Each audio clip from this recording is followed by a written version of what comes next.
house. There are many stars in Uncle Jed's house.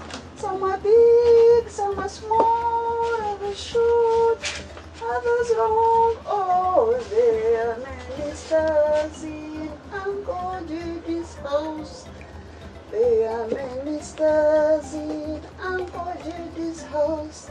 Some bring some joy, some skip. Stars. Yes, come in, Kenny. Yes, doctor. Good to see you. I'm also happy to see you, doctor. Yes, take a seat. I could shake the hands, but since Go send I found you singing a very good song. What song was that? I will teach you. It's very easy. It is very easy. Yes, I will teach you. Are you ready to go? It is very okay, doctor. I'm ready to go. Okay.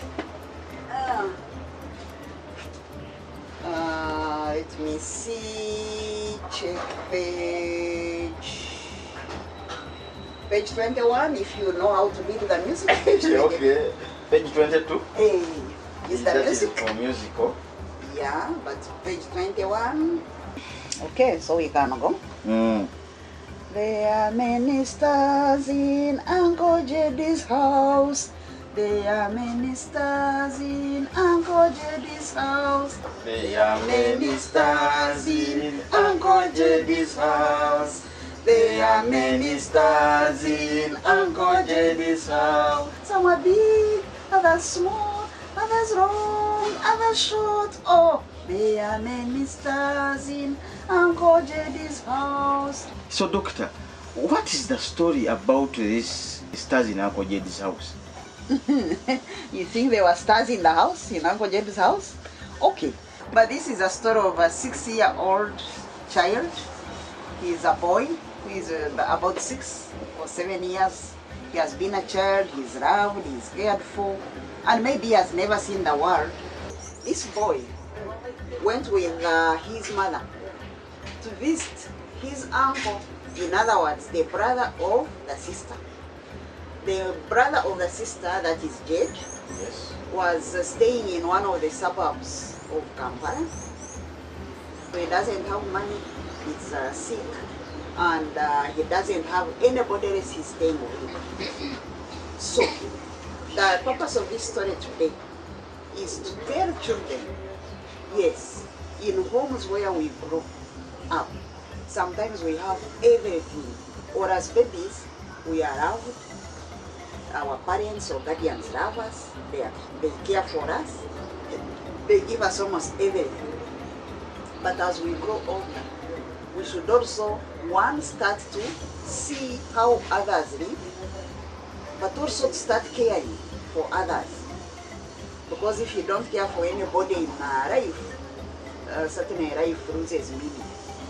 So this is the purpose of this story. So the boy goes with his mother to visit the Uncle Jed, and in the story we should see the boy caring somehow for Uncle Jed.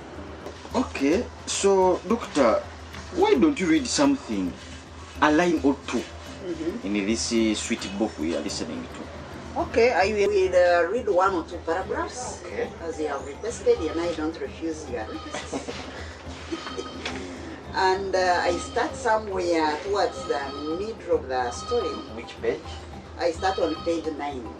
This is after the mother has gone to the market, has brought the charcoal, and of course she's going to prepare a meal for the brother, and I guess of course the child will also take in the meal.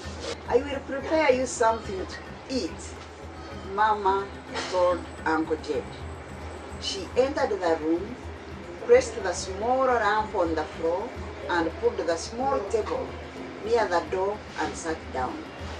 She looked into one of the bags we had carried along with us and removed a packet of rice. Where do you keep your saucepans, brother? Son, check under my bed. I got down to my knees, peeped under Uncle Jed's bed. I couldn't see anything. It was dark. Something smelled badly, like a piece of garbage that was rotting away. I pushed myself backwards. I don't see the saucepan. Use your hands. Touch under the bed and locate it. That was Mama who was telling me. Okay. Now, Dr. I'm wondering, how does this story end?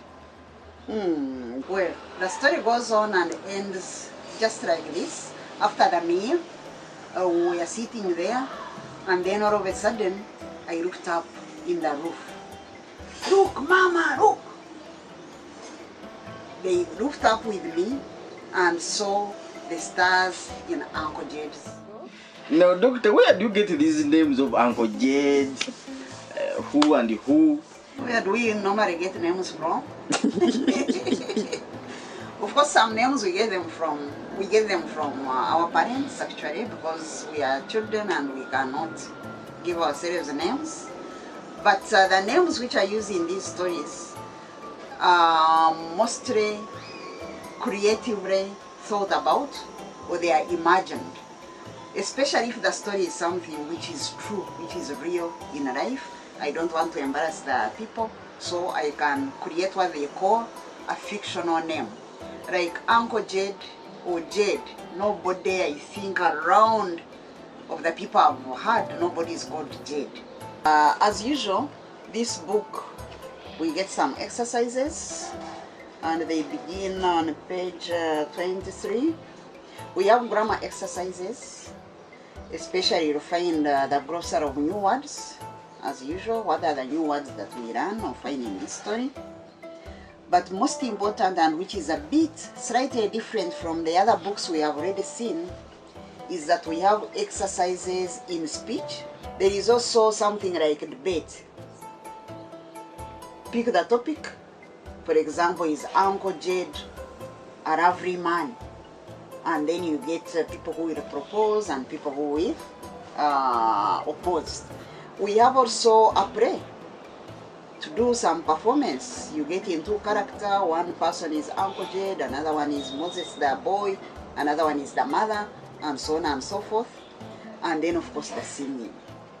So I find the action learning areas and also the practical exercises in this book many, but also to correspond with the child who is 6 and 7 years old, because they will not read for a long time, but they can actually play, they can speak, they can improvise and do many other things around this story.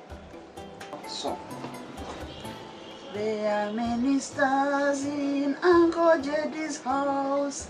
There are many stars in Uncle Jed's house. Some are big, others small, others long, others short. Oh, There are many stars in Uncle Jed's house. some are small, others big, others short, others long.